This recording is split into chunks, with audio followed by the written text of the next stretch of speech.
Let me thank Erin for her strong support, and Erin and Noah for hosting this event. And let me thank all of you for coming out. This is, in fact, a wonderful, wonderful turnout.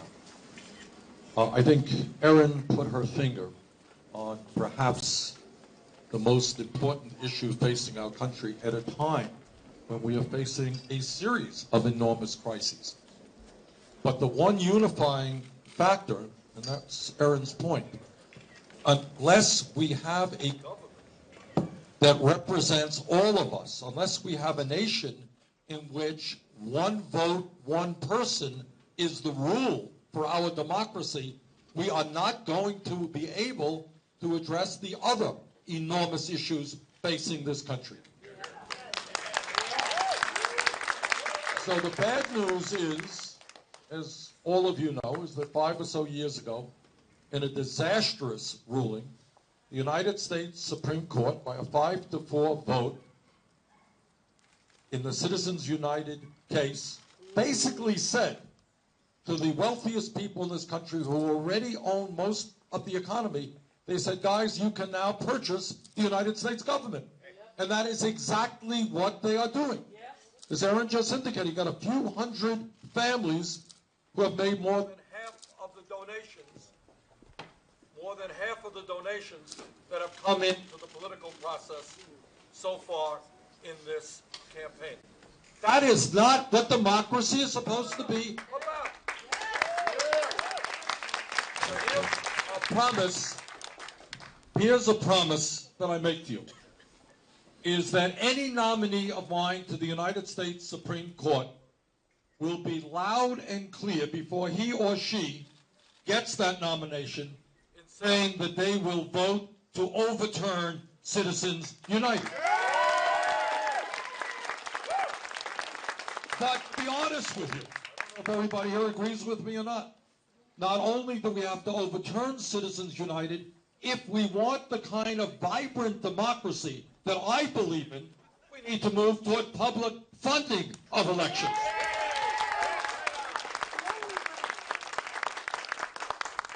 I am a passionate believer in democracy. I love democracy. I don't know where it came from, but I really do. No, I really do. In the sense that, you know, people disagree with each other. You got some conservatives out there. Fine. Let's argue about the future of America. That's what democracy is about.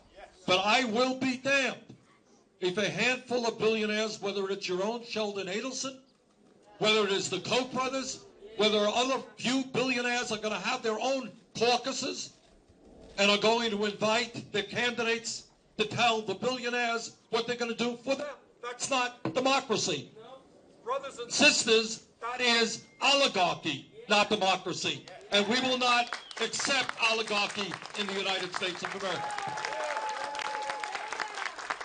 And I want to give you, I can give you a dozen different examples of the degree to which a corrupt campaign finance system is impacting our government and our country. But let me give you one.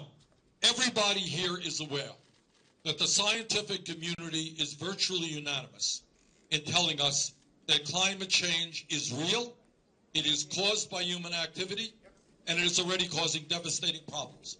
And they are also virtually unanimous in telling us that if we do not get our act together in a very short period of time, the planet that we're going to be leaving to our children and our grandchildren will be a significantly less healthy and habitable planet.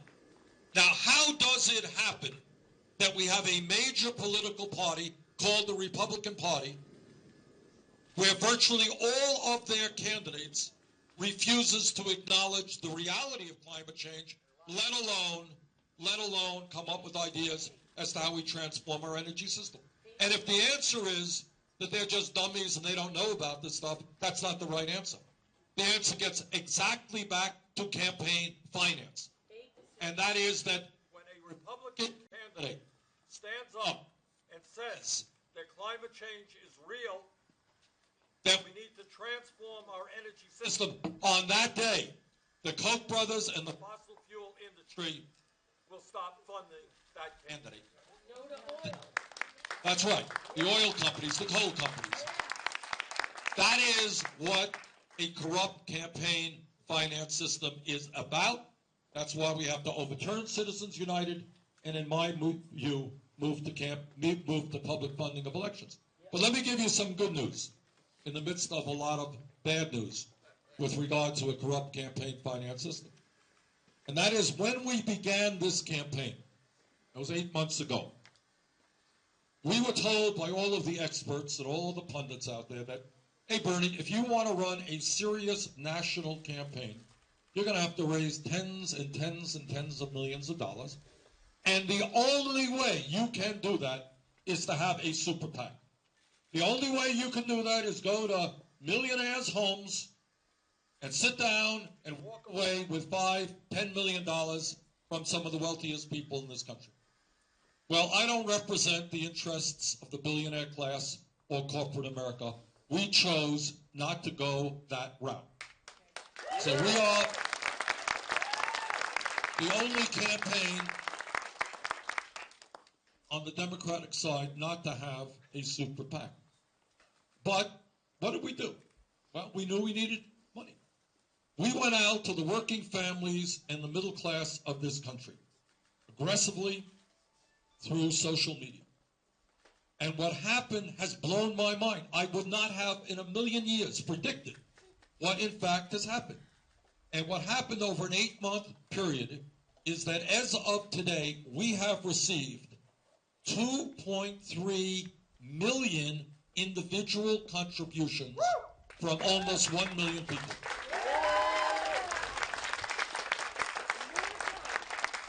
And what that tells us, and the average contribution is less than $30 a piece. And this turns out to be more individual contributions than any candidate in the history of the United States of America. So we are doing it the old-fashioned way, and that is reaching out to ordinary Americans who are sick and tired of seeing, as Erin talked about, big money dominating our political process. And maybe they don't have a whole lot of money, and maybe all they can afford is $5 or $10 or $50. But what has happened in terms of the political revolution that we are advocating is that we are showing that when you have an agenda that makes sense to working families, they are prepared to stand up with you and make those small contributions. So the really good news is that we have confronted and confounded the pundits who said it cannot be done, that you have to be dependent on millionaires and billionaires. So we are running a people-oriented campaign, and I'm very, very proud of that.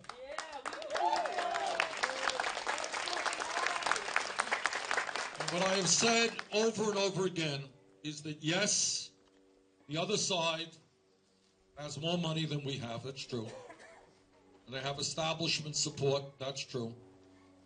But at the end of the day, if we do not allow our opponents to divide us up by race or gender or where we were born, or by whether we're gay or straight or whatever, if we stand together around an agenda that works for the middle class, raising the minimum wage, creating millions of decent paying jobs, pay equity for women workers, making sure that we are going to resist and fight all efforts to take away a woman's right to choose or to defund Planned Parenthood.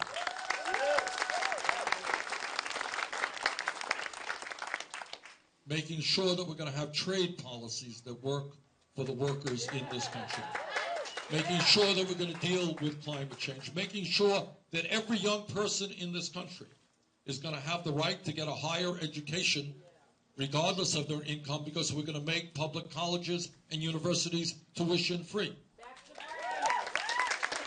Making sure that in a time of massive and grotesque income and wealth inequality, where the top 0.1% today owns almost as much wealth as the bottom 90%, that yes, we are going to demand that the largest corporations and wealthiest people start paying their fair share of taxes.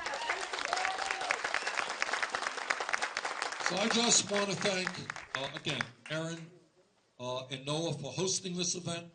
Thank Erin, who is a superdelegate, for her support. We think that right now we are gaining momentum in Iowa, and we think we've got a shot to win there. We think we're probably a little bit ahead in New Hampshire. We think that we are making real progress here in Nevada. You know, just yesterday, my God, we had a great meeting with 150 trade unionists. We met with senior citizens, another large turnout.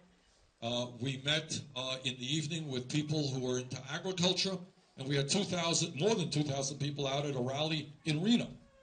And tonight we're going to have a rally right here in Las Vegas. We expect another very large turnout. So we think with your help in helping us run a grassroots campaign, knocking on doors, talking to people, doing it the old-fashioned way, we think we can win here in Nevada. And if we win in Iowa, we win in New Hampshire, we win here in Nevada, we have a real path to a national victory, and not only electing me as president, but much more importantly, transforming America through a people's revolution where millions of people stand up and make it very clear that we are going to have a government that represents all of us and not just a handful of billionaires. Thank you all very much.